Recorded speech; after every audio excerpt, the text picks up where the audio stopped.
You're watching ABC 7 News at 5, on your side. WJLA-TV yesterday filed a police brutality complaint with the Internal Affairs Division of the Prince George's County Police Department on behalf of one of our own, ABC 7 News I-Team reporter Andrea McCarran. Andrea was injured during a police stop in the county last month while she was investigating a story. And Gordon Peterson joins us now to describe what happened. Gordon? Kathleen Lee, on April 15th, ABC 7 investigative reporter McCarran and her photographer were checking out a tip about questionable use of police and government resources in Prince George's County. They were following a county government car driven by a police officer who appears to be a full-time driver for the county's chief administrative officer. McCarran was driving. Photographer Pete Hakel was in the back seat.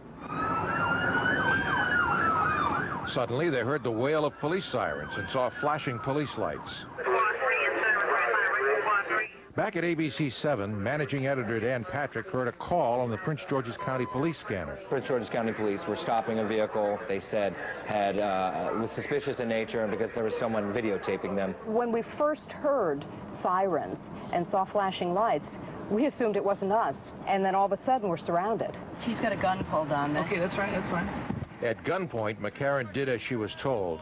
Face the front, ma'am. Now 1 second, stand by point.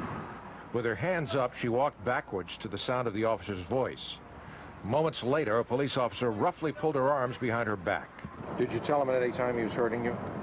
I didn't say a thing, because as far as I knew, there were still guns trained on me. But she was injured. My shoulder felt like it was on fire. McCarran's shoulder was wrenched from its socket. She may have to have surgery. Drop the camera and yes, sir. Meanwhile, our photographer had problems of his own. At least 3 officers had their weapons trained on him. Just keep backing up towards the sound of my voice. Just keep holding. I'm a backing. Eventually, the police determined that this 5'4" 115-pound mother of 3 was not a threat, and they released her without a charge. But before she left, reporter McCarran had a question. You got pulled over because citizen that you following. Excuse me. We're not taping this. I'm not giving an interview. I think it's an obvious case of law enforcement intimidation. Attorney Lucy Delglish is executive director of the Reporters Committee for Freedom of the Press.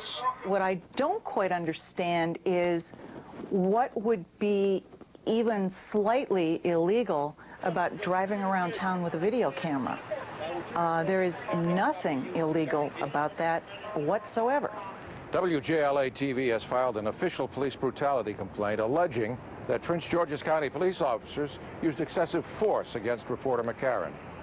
The complaint further alleges that the police officers may have known that McCarran was a journalist on assignment. If so, what we have here is a serious case of news media intimidation. Well, I think as a legal matter, it's clear that her civil rights were violated. They cannot use their power to interfere with your constitutionally protected activities. Prince George's County Police have refused our repeated requests for interviews.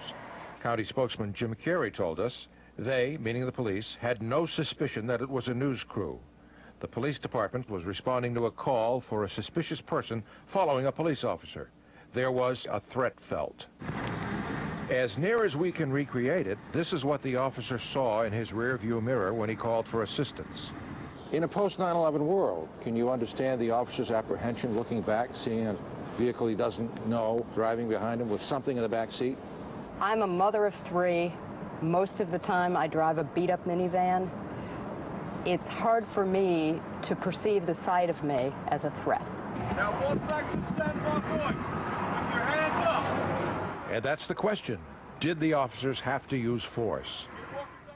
The incident occurred on April 15th. Why have we waited until now to report it? Well, according to ABC 7's Vice President of News, Bill Lord, we've been waiting for responses from the Prince George's County Police Department to requests for transcripts of the incident reports, radio transmissions, and email communications regarding this event.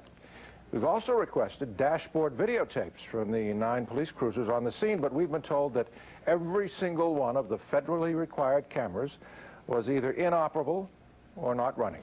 Leon? Kathleen?